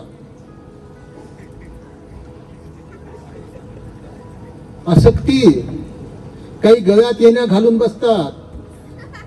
आसक्ती, आणि आसक्ती ही अग्नी आहे की नाही. आणि अशा या कामवासनेच्या अग्नीतून जर मुक्त व्हायचं असेल तर त्या ठिकाणी तुम्ही शीलरूपी बुद्धाला समजून घ्या, इंद्रिय संवादशील रूपी बुद्धाला, आणि आपल्या इंद्रियावर संयम ठेवा. त्या संयम कसा ठेवायचा हा मार्ग भगवान बुद्धाने सांगितला. कायेन स्मृती करा. ही आपली काया कशी आहे, या कायेमध्ये काय काय आहे ऐक ना. हे ज्या डोळ्यांनी पाहायचे नसते ते डोळे लावून पाहायचं असते. या डोळ्यांनी बळच दिसते, हे नटवलेलं, सजवलेलं, शृंगारलेलं, तोंडाला पाजीत लावलेलं, डोळ्यात काढलेलं. या डोळ्याने हे दिसत नाही सध्या, डोळे लावून ते दिसते. ठीक आहे. या शरीरात काय, रक्त आहे, मांस आहे, तू आहे, पेशाब आहे, पीत आहे, कप आहे, लहू आहे, मल आहे, मूत्र आहे, चरबी आहे, मूत्र आहे. पुन्हा पुन्हा पुन्हा पुन्हा त्याचं मनन चिंतन केल्यानंतर आपल्या मध्ये जे आहे ते आपल्या समोर दिसते. आपल्या समोर दिसते, आपल्या समोर डोळे लावून ते त्या मधलं न दिसत असं काय, आपल्या मधलं समोर दिसते. जसं एखादा एक्सरे काढल्यानंतर दिसते ना, तसं त्याच्यात ते हे दिसते, हाडकं फिडकं ज्याचं सगळं तिथे मांस कसं आहे, हाडकं कुठं आहे, तर विष्ट कुठं आहे, कलेजा कुठं आहे, यंकुत कुठं आहे, मूत्र कुठं आहे, हे सर्व दिसते. आणि हे दिसल्यानंतर मग तो माणूस त्याला कवटाळल का? आता तुमचं तोंड आहे का, तोंड पोरगा पोरीच्या ओठाचा मुका घेतो, जिथे किती चुंबन झालं म्हणतात, तेव्हा त्यांना थोकलं तर काय काय मूर्ख चाटतात, ते चाटतात, ते चाटतात. हे सर्व अज्ञान आहे. याचं अज्ञान आहे ना सर, सांग अज्ञान आहे. आणि याच्यातून मुक्त होण्याचा मार्ग सुद्धा बुद्धानं सांगितलंय, ते यासाठी काही नसते. या रूपाबद्दल डोळ्याला आसक्ती उत्पन्न होऊ नये म्हणून या रूपाचं सत्य स्वरूप आपण जायचं, त्याच्यासाठी कायेन स्मृती केलं. म्हणून बुद्ध म्हणतात, जो मनुष्य कायेन स्मृतीचा अभ्यास करतो तो निम्न निर्वाण पद प्राप्त होतो. निम्न निर्वाण पद, अमृत पद. आता सांगणे सोपं आहे, आम्हाला सांगणं सोपं आहे, सोपं आहे, पण प्रत्यक्ष आपण कृती केली पाहिजे. याच्याही नंतर रूपाबद्दल जी आसक्ती डोळ्यात उत्पन्न होते ती नष्ट करण्यासाठी कायेन स्मृतीच्या वेगळ्या आणखी आहे अशुभ भावना. अशुभ भावना आपण केली पाहिजे. कशी? समजा एक स्त्री, तरुण मुलगी मेलेली आहे, तिला गाडलं आणि गाडल्यानंतर एखाद्या उदानं काढलं, उदा म्हणजे ते पाणी उकळून काढले, खाल्लं, गिताडानं खाल्लं, ते खाल्लं, ते पाहायला पाहिजे. माझे शरीर असंच होणार आहे, असेच वरंबा खाणार, कोणी खाणार, ते सडणार, याचा वास येणार, इथे नाही वास. 2 दिवस मेलेला मुर्दा आपल्या थोड्यात त्याच्यावर मनन चिंतन करतं आणि मग आपल्याला या रूपाबद्दल आसक्ती राहत नाही. त्याला म्हणतात इंद्रिय संवाद. तर अशा त्यानं पहिल्यांदा बुद्ध समजून घ्या. बुद्ध समजून घेण्यासाठी विहार असते. विहार म्हणजे शाळा आहे बुद्ध समजून घेण्याची. आणि एकदा बुद्ध समजला मग तो सोबतच आपल्या डोळ्यात, नाकात, कानात, हातात, पायात, जिभेत, मनात पूर्ण बुद्ध. आणि थोडा एक क्षण जरी बुद्ध गेला तर दुसऱ्या क्षणाला त्याचं प्रायश्चित्त भोगावं लागतं. ऐक ते तर माफत नाही. तिथं किती आहे बुद्ध, किती सोपा. चालताना सोबत, पाहताना सोबत, ऐकताना सोबत, खाताना सोबत. एवढंच नाही, बुद्धानं जो मार्ग शिकवला त्याला बुद्ध म्हणतात धम्म आणि विनय. धम्म म्हणजे शील समाधी प्रज्ञा, विनय म्हणजे कसं वागायचं, चालायचं कसं, बसायचं कसं, खायचं कसं, झोपायचं कसं, मुतायचं कसं, हागायचं कसं, इतकं बुद्धाने शिकवलेलं आहे. लघवी कशी करावी, संडासला कसं बसावं, किती अवघड आहे. एक बुद्ध आपल्याला अनंत पदाचा मार्ग शिकवतो, एक बुद्ध निर्वाण पदाचा मार्ग शिकवतो, एक बुद्ध शिकवतो नख कसे काढले पाहिजे, लघवी कशी केली पाहिजे, डोक्याची केस कसे ठेवले पाहिजे, घास कसा बनवला पाहिजे, घास ऐक ना, जेवताना घास कसा बनवला पाहिजे, त्या घासासोबत वरण किंवा भाजी किती घेतली पाहिजे, ते घास कसा बनवून तोंडात कसा टाकला पाहिजे, तोंडात टाकल्यानंतर चावला कसा पाहिजे आणि चावल्यानंतर गिळला कसा पाहिजे. बुद्ध, एक बुद्ध अनंत पदाचा मार्ग शिकवतो, एक बुद्ध निर्वाण पदाचा मार्ग शिकवतो आणि एक बुद्ध लघवी कशी करावं, संडास कसं करावं, नख कसे काढावं, जेवावं कसं.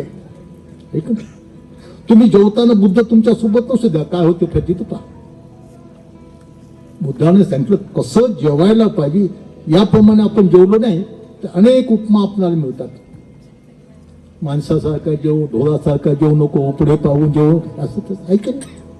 आणि म्हणून आमच्या विनयमध्ये आहे ते सामन्याच्या 75 शेकीयमध्ये जेवताना घास कसा बनवावा, तोंडात कसा टाकावा, टाकल्यानंतर कसा चावावा आणि तोंडात घास असल्यानंतर बोलू नये. का ती वेळ जेवायची असे ना, स्मृती, मी जेवत आहो, स्मृती, आणि स्मृती म्हणजे तू येतं का, तोंडात घास आला, मोबाईल की हॅलो हॅलो, बुद्ध नाही. बुद्ध इतका सोपा आणि इतका अवघड आहे तुम्हाला. आणि म्हणून इंद्रिय संवादशील याला बुद्ध म्हणतात. म्हणून आपल्या संपूर्ण इंद्रियावर संयम ठेवला पाहिजे. त्याच्यानंतर दुसरा बुद्ध कोणता आहे, शिरूपी बुद्ध, प्रत्ययी सनिश्चितशील बुद्ध. आपलं शरणस्थान, आपलं श्रद्धास्थान, आपलं पूजास्थान की ज्याचं आपण श्रद्धा ठेवायची आहे, ज्याला आपल्याला शरण द्यायचं आहे, ज्याचं आपण अनुसरण करायचं आहे, तो दुसरा शिरूपी बुद्ध कोणता, प्रत्ययी सनिश्चितशील. माणसाला जीवन जगण्यासाठी 4 प्रत्ययाची आवश्यकता आहे.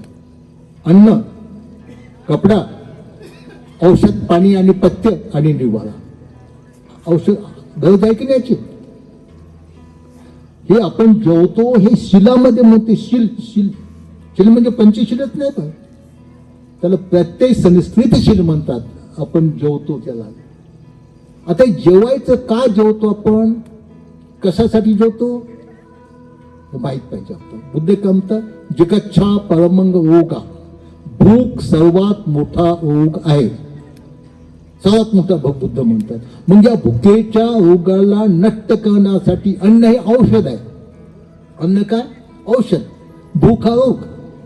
मग अन्न हे औषध म्हणून आपण घेतलं पाहिजे, ऐक ना. जर अन्न औषध म्हणून घेतलं नाही मग काय होते तुम्ही पाहता, ऐक ना.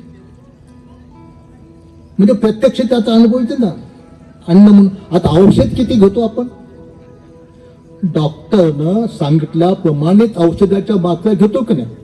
डॉक्टरनं सांगितलं सकाळी 1 गोळी घेत जा, संध्याकाळी 1.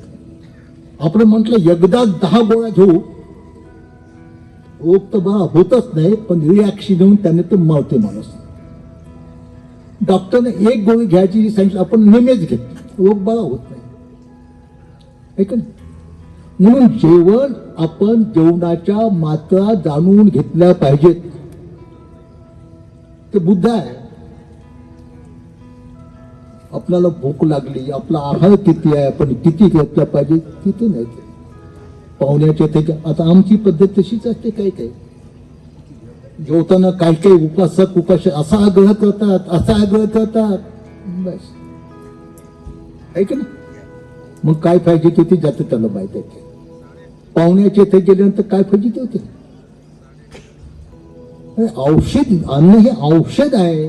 ती जिभेची चव, जिभेची चोचले पुरवणार नाही, ते औषध आहे. ते आणि औषधाच्या मात्रा जाणून आपण घेतल्या पाहिजे.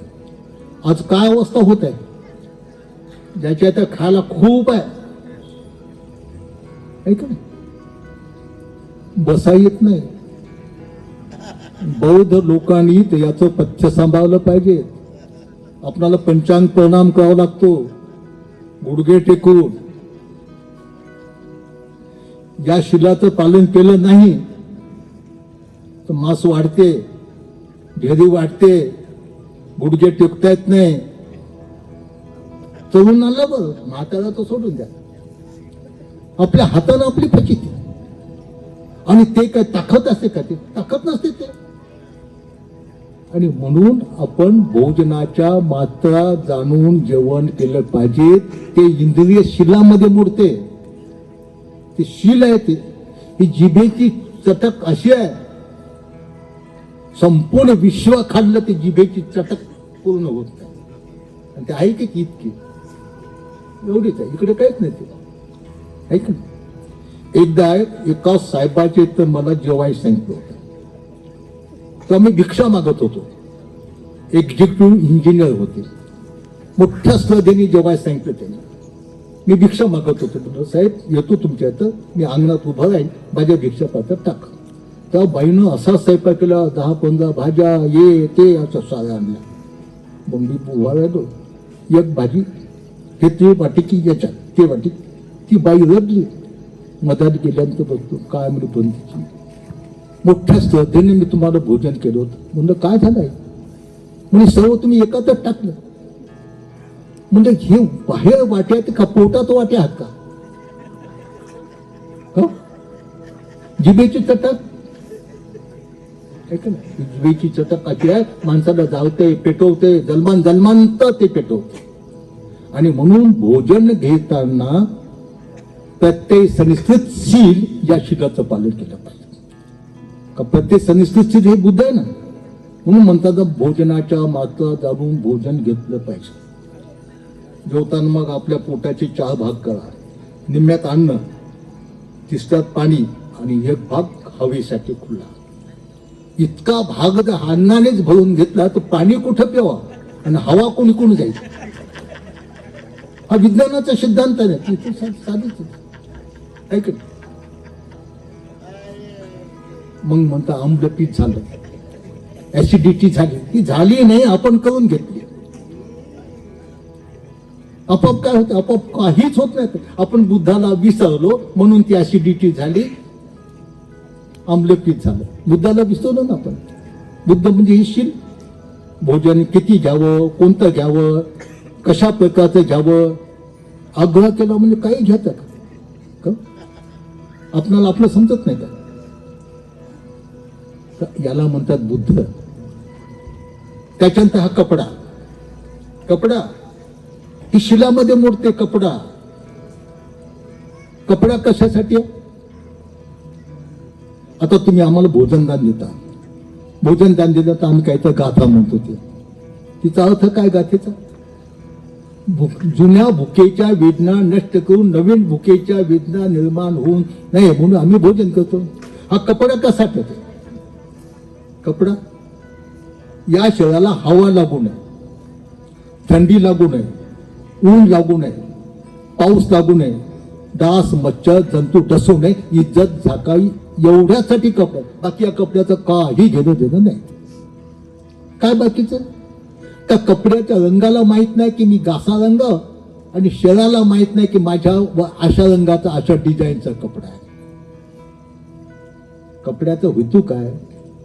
ऊन लागू नये, पाणी लागू नये, थंडी लागू नये, हे डास जंतू डसू नये, इज्जत साकावी याच्यासाठीच कपडा आहे. हा उद्देश ठेवून जर कपडा आपण परिधान केला तर तो कपडा नाही तर ती अग्नी असते, ती माणसाला पेटवते. कपडा पेटवते माणसाला. तुम्ही म्हणाल केव्हा पेटते? चुलीपाशी बसल्यानंतर, विस्तव लागल्यानंतर, किंवा त्या गॅसचा भडका झाल्यानंतर. जे नाही ते तर कधी कधी असते, एखाद्याच्या जीवनात होते नाही. पण हे कपड्यात माणसाला क्षणाक्षणाला पेटवते. त्या कपड्याबद्दल आसक्ती आहे का नाही? या डिझाईनचा, त्या याचा, या क्वालिटीचा, त्या क्वालिटीचा, आणि काही त्या कपड्याचा उद्देश काय? तर अशा तऱ्हेनं हे प्रत्येक हे जे शील आहे, प्रत्येक सनिस्थित शील आहे, इंद्रिय संवादशील आहे, आजू पारिशुद्धीशील आहे. हे शील म्हणजे बुद्ध. आणि याला समजून आपण त्याचं आचरण केलं की तो बुद्ध आपल्या सोबतच आहे. आणि याचं समजून याचं आचरण केलं नाही की बुद्ध आपल्या सोबत निघून गेला. बुद्ध चालताना बुद्ध सोबत पाहिजे. चालताना ज्याला आपण कायन स्मृती म्हणतो, मी चालतो. आता काय काय काय इकडे चालतो, आपण इकडे पाहतो, ठेस लागते. मग कोणाला तर शिवी देत बसतो. कोणा ते शिवी दिला, शिवी दिली नाही, तू बुद्धाला विसरला. बुद्धा सांगितलं चालताना तू नजर पायापासून 4 हात असली पाहिजे. मी चालत आहो का मन एकदा एकच उत्पन्न, इकडे चालतो तिकडे पाहतो. इकडे गाडी चालतो तर हॅलो हॅलो मोबाईल करतो. कुठे आहे बुद्ध तुमच्याकडे? एक बुद्ध म्हणजे स्मृती, कायन स्मृती. आपण कायन काय करतो, कोणती हाल चालत आहो, बोलत आहो, बसत आहो, खात आहो, पित आहो, ऐक याला बुद्ध म्हणतात. आणि ते थोडे विसरलं की ताबडतोब त्याचं त्याची ताकद भोगावं लागतं. तर अशा तऱ्हेनं अगदी थोडक्यामध्ये तुम्हाला मी बुद्ध सांगितला. बुद्ध म्हणजे शील, आणि शिलाचे प्रकार सांगले 2-3. ऐक ना, इंद्रिय संभवशील, प्रत्यय सनिस्थितशील, आजीव पारिशुद्धीशील. आता आजीव पारिशुद्धीशील, आता हे 4 प्रत्यय लागतात ना, भोजन, कपडा, निवास, औषध, पाणी, पत्ते. हे निवास असतं. निवास ज्याच्याकडे पैशात म्हणून 4-4 मजले बांधतात, 5-5, 10-10 मजले असतात. 4 जण 5-5, 6-6 मजले,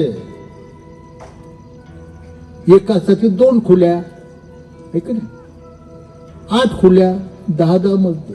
बेचन त्याच्यात वर खडखड झाली की बेचन, चोर आला का, काही झालं का, काही झालं का, ऐक ना. आणि वाटते आपलं सुख, ते सुख नाही तिथे.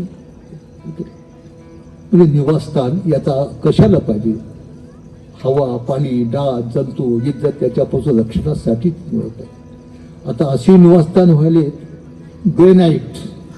कित्येक असे संडासमध्ये जाता जाता पाईप सटकून पड्याने मळाले तिथे. बुद्धाने मध्यम मार्ग सांगला ना, जास्त खडबड नको, जास्त चोपडा नको. ऐक, शो म्हणून बुद्धाचा मध्यम मार्ग विसरला. मळायला तर काय काय संडासमध्ये जाता जाता मथाळा म्हणून पाय सटकली, पडलं, मेलं ते. त्याची तर माफीच नाही ना. बुद्धाला आपण विसरलो तर बाबा, बुद्धाचा मार्ग म्हणजे मध्यम मार्ग, ऐक ना. त्याच्यानंतर हे 4 प्रत्यय सुनिश्चितशील आहेत. 4 प्रत्यय आहेत, भोजन, औषध, पाणी, पथ्य, निवारा. हे प्राप्त करण्यासाठी आपली आजीविका सम्यक आजीविका असली पाहिजे. सम्यक आजीविका, जीवन जगण्यासाठी जे 4 प्रत्यय लागतात, ती 4 प्रत्यय कशा आपण कमावले पाहिजे, कशा आपण प्राप्त करून घेतले पाहिजे, त्याला सम्यक आजीविका म्हणतात. कोणत्याही प्रकारचा बाधक्याचा व्यापार करून जीवन जगू नये, अकुशल कर्म करून जगू नये, प्राण्याचा शस्त्राचा व्यापार करून जीवन जगू नये. आपल्याला जे ज्ञान नाही ते मला ज्ञान आहे असं खोटं नाटक सांगून आपण जीवन जगू नये, त्याला सम्यक आजीविका म्हणतात. आता तुम्ही सम्यक आजीविका न करताना समजा दारूचा धंदा केला आणि कोट्यावधी रुपये कमावले, मोठा माल बांधला सोन्याचाच. एखाद्या अडाणी माणसाच्या पुढे म्हणा, काय या माणसाचं सोन्याचं माल, मूर्खांना लोकांची संसार उद्ध्वस्त केली म्हणते, आणि आपला सोन्याचा बांध दिला, पेटू द्या ना म्हणते त्याला, ऐक ना. म्हणजे आपणाला 4 प्रत्यय जे लागतात, भोजन, वस्त्र, निवास, पथ्य, हे सम्यक आजीविकेतून आपण कमावलं पाहिजे, ज्याला आपण म्हणतो ना कष्टाच्या घामातून. तर अशा तऱ्हेने हे 3 शिलाचे प्रकार आहेत. आणि 4था शिलाचा प्रत्येक प्रकार आहे प्राप्तिमोक्ष संवरशील. प्राप्तिमोक्ष संवरशील म्हणजे काय, की ज्या शिलाचं पालन केल्यानंतर संपूर्ण माणसाची दुःखातून मुक्ती होते. तर ते प्राप्तिमोक्षशील भिक्षू भिक्षुणीसाठी आहेत. आणि अशा तऱ्हेने या शिलाला बुद्ध म्हणतात. शील म्हणजे बुद्ध, ऐक ना. मग या बुद्धाला सोबत ठेवावं लागतं. मी सदैव सोबत चालता, बोलता, उठता, बसता, डोळ्यात बुद्ध, ऐक ना. जेव्हा डोळ्यावर संयम राहतो तेव्हा हे तुमचे मासचक्षु नसतात, त्यावेळेला ते बनतात प्रज्ञाचक्षु. कोणते चक्षु? प्रज्ञाचक्षु. प्रज्ञा म्हणजे बुद्ध. आणि प्रज्ञाचक्षु की बुद्ध गेला, मासचक्षु की यक्ष आल्यात, मार खावं लागतं. तर अशा प्रसंगी आता आपणाला सर्व दुःखातून मुक्त असेल, कामा असतो, भवा असतो, अविद्या असतो, दृष्टी असतो, या संपूर्ण चित्त मनातून या आश्रवातून मुक्त व्हायचं असेल तर आपल्यामध्ये श्रद्धा पाहिजे. लक्ष श्रद्धा. आणि ती श्रद्धा स्थान कोणतं असलं पाहिजे? बुद्ध धम्म संघ. माणसाचं श्रद्धास्थान बुद्ध धम्म संघ. आणि बुद्ध धम्म संघ म्हणजे काय? शील समाधी प्रज्ञा. म्हणून आपण शिलावर श्रद्धा ठेवली पाहिजे, शिलाचं अनुसरण केलं पाहिजे, शिलाचं अनुसरण केलं पाहिजे, शिलाचा आपण आधार घेतला पाहिजे. शरण जाणे म्हणजे त्याचं अनुसरण करणे, त्याचा आधार घेणे. आपण शिलाचा आधार घेणे म्हणजे शिलाचं पालन करणे, है का नाही? पडू नये म्हणून. काय करू नये? पडू नये. म्हातारा माणूस काठीचा आधार घेते की नाही? का घेते? चालताना पडू नये. तसं आपलं पतन होऊ नये, आपला नाश होऊ नये म्हणून आपण शिलाचा आधार घेतला पाहिजे, शिलाचं अनुसरण केलं पाहिजे, म्हणजे आपला नाश होत नाही. आता समजा पंचशील आहे की नाही, पाचवं शील दारू पिऊ नये. ज्या माणसाने याचा आधार घेतला नाही, दारू पिलं, ते पडते की नाही? भौतिक दृष्ट्या खाली पडते ना, पडते. गाढवासारखा लोळते बी, लवकर मरते बी. का? शीलरूपी बुद्धाचा त्याला आधार नाही, है की नाही? आपण तंबाखू खातो, तंबाखू साधा तंबाखू. आता बौद्ध ही जात नाही, बौद्ध जात नाही. मग बौद्ध म्हणजे ज्ञानी माणूस, बुद्धिवान माणूस. चांगलं काय, वाईट काय, आपल्या हिताचं काय, आपल्या नाशाचं काय, खरं काय, खोटं काय, हे समजून घेऊन वाईट सोडणं आणि चांगलं अंगीकारणं. बौद्ध म्हणजे बुद्धिवानी माणूस, ज्ञानी माणूस, सदाचारी माणूस, निर्व्यसनी माणूस, उद्योगी माणूस, प्रामाणिक माणूस, दयाशील माणूस, दानशील माणूस, निर्व्यसनी माणूस, अशा माणसाला बौद्ध उपासक म्हणतात. लक्षात. मग तो तंबाखू खातो त्याला बौद्ध उपासक म्हणता येईल का? तंबाखू साधा त्याला बुद्धी असं म्हणता येईल का? त्या तंबाखाच्या पुढीवर लिहिलेलं असते की तंबाखू खाल्ल्यानं तोंडाचा कॅन्सर होते. त्याला वाचता येत नाही, त्याच्यासाठी तंबाखू खाल्ल्यानंतर तोंड कसं सडते त्याच्यावर चित्र असते. आता हा जो तंबाखू खातो त्याला बौद्ध उपासक म्हणता येईल का? बौद्ध उपासक म्हणजे बुद्धिवान माणूस, निर्व्यसनी माणूस, आहे की नाही?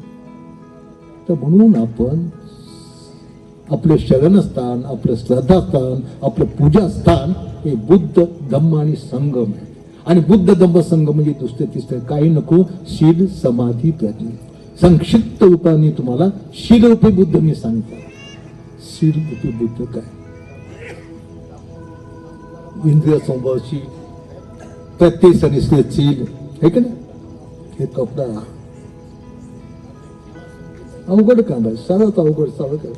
आता तुम्ही पांढरी साडी नेसून या, पांढरा गणवेश घालून या, असं आपण पॅम्पलेट मध्ये लिहितो. तर का पांढरी साडी घालून काय यायला पाहिजे? पांढरं वस्त्र प्रधान करून काय यायला पाहिजे? कशासाठी यायला पाहिजे?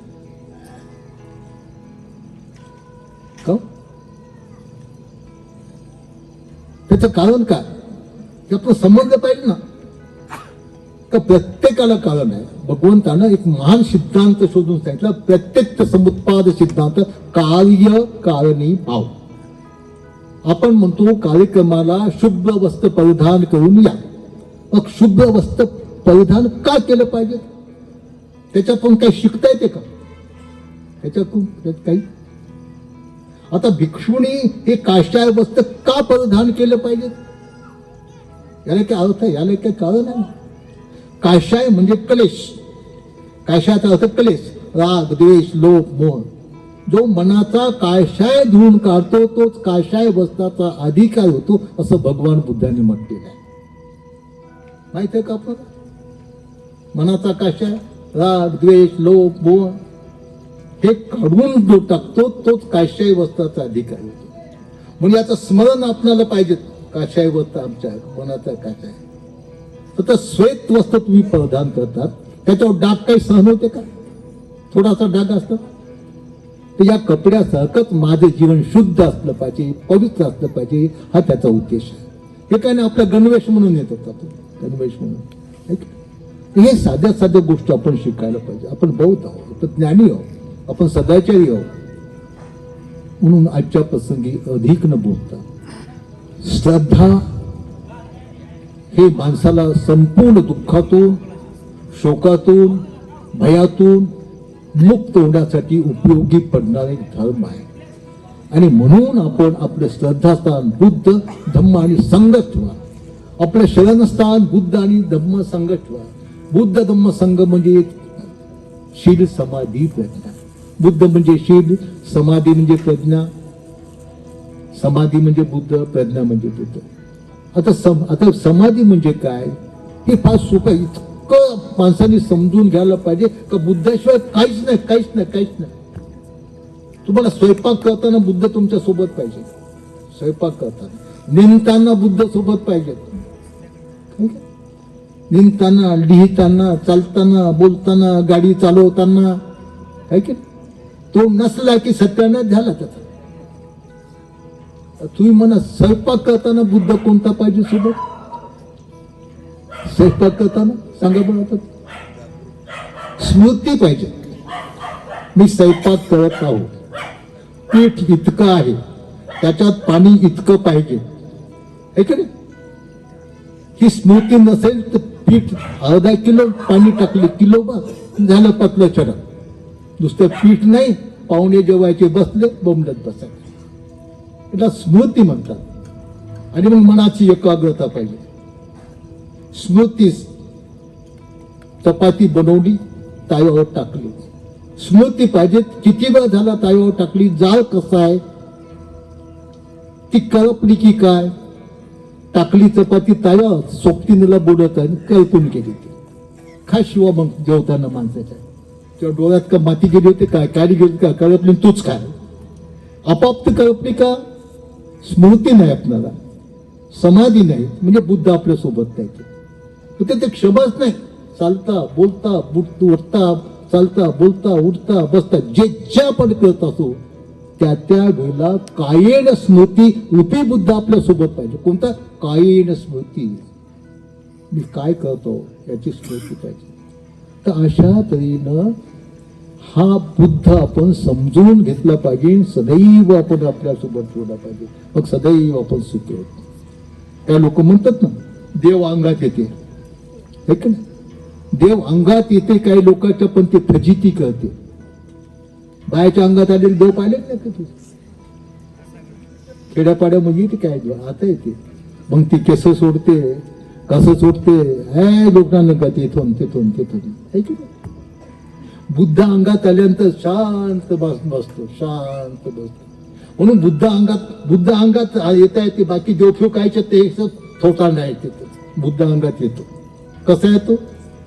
आपला संपूर्ण इंद्रियावर संयम ठेवला, डोळ्यावर संयम ठेवला की बुद्ध डोळ्यात आला, नाकावर संयम नाकात बुद्ध, कानात बुद्ध, हातात काय, आहे की नाही? काही याला कळतं, पैसे द्यावं लागत नाही, खर्च करावं लागत नाही काय, पण तो बुद्ध समजून घ्यावं लागते. समजून घेऊन त्याचं ध्यान मनन चिंतन करावं लागते. आणि मग किती सुखी जीवन असते माझं, आहे का नाही? सर्व सुखी जीवन. सुखात सुख जीवनामध्ये मरताना सुख. बुद्ध सोबत असताना मरताना सुखानं माणूस मरतो. कोणता बुद्ध? अनित्यवाद. जे उत्पन्न होते ते अनित्य असते, जे अनित्य असते ते नष्ट होते, जे नष्ट होते त्याच्यापासून दुःख होते, ज्याच्यापासून दुःख होते ते मी नाही, ना माझा आत्मा नाही, ना माझ्याचा. हा अनित्यवाद रूपी बुद्ध आपल्या सोबत असला की मरतानाही माणूस सुखानेच मरतो. आणि मरताना माणसाला समजते मी आता मरतो म्हणून. कसं समजते? मरण म्हणजे काय? आपण जो श्वास सोडतो तो वापस नाही ना. तुम्ही आनापानासाठी करा ना, मग श्वास घेतो सोडतो, ऐक ना. याची जर तासीत कालीन झाली तर माणस मरताना समज की मरत आहोत, ऐक ना. म्हणजे इतका हा धम्म सोपा आहे, इतका सोपा, इतका याचा सारखा सोपा संसारात कोणताही धर्म नाही. तो खूपच अवघड काय. हा माणसाचा विषय आहे ना, हा स्वतःचा विषय आहे म्हणून तो सोपा आहे. बाकी परावलंबी आहे. भक्त सारं परावलंबी आहे. माणसाच्या हाती कायच नाही. ते करता कविता बुद्धिदाता ते आहे, हे आपल्या हाती आहे. म्हणून बुद्ध काय म्हणतात? अत्तदीप भव. तुम्ही स्वयंप्रकाशित व्हा. तुम्ही स्वतःचा उद्धार स्वतः करा. मी तुमचा मार्गदाता हो, मी तुमचा मोक्षदाता नाही. मी मार्गदाता हो की ज्या मार्गाने मी गेलो आणि संपूर्ण दुःखातून मुक्त झालो, तोच मार्ग मी तुम्हाला दाखवलाय. तुम्ही त्या मार्गाने गेला, तुम्ही सुद्धा दुःखातून मुक्त व्हा. आणि हे लक्षात घ्या, माणसाचा जन्म सर्वश्रेष्ठ जन्म आहे. हा जन्म आपल्या काही कल्प अब्ज वर्षाच्या पुण्यकर्माचं फळ आहे. आलं लक्षात तुमच्या? मग याचा आता काय बनवायचंय आपल्या हातात आहे.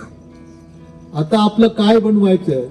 का पुन्हा माणूस बनायचंय, का ढोल, का गाढव, का डोकर, का काय बनायचं ते आपल्याच हाती आहे. म्हणून बुद्ध म्हणतात तुमचं कर्म हीच तुमची योनी आहे. आपलं कर्म म्हणजे दैव नाही. आपण जे कुशल किंवा अकुशल काम करतो त्याला कर्म म्हणतात. हे तुमची योनी आहे, हे तुमचं सर्वस्व आहे. आणि म्हणून आपण नेहमी बुद्ध धम्म संघ या 3 रत्नाच्या गुणाचं स्मरण करा. बुद्ध धम्म संघ या 3 रत्नावर श्रद्धा ठेवा. त्याचं ध्यान मनन चिंतन करा आणि आपल्या जीवनामध्ये सुखी व्हा. हीच मी शुभकामना व्यक्त करू. छोटीशी धम्मदेशना, हे काय धम्मदेशना नाही, फक्त एकचा धडा आहे, श्रद्धा.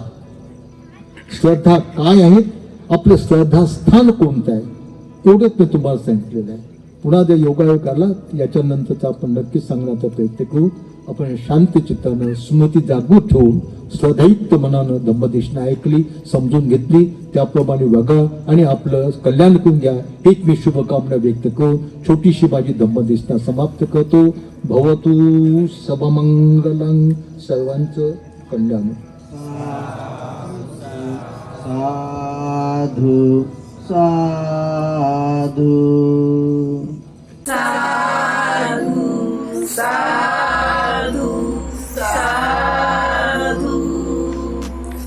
बुद्धं नमामि, बुद्ध को नमन करता हूँ. धम्मं नमामि, धम्म को नमन करता हूँ.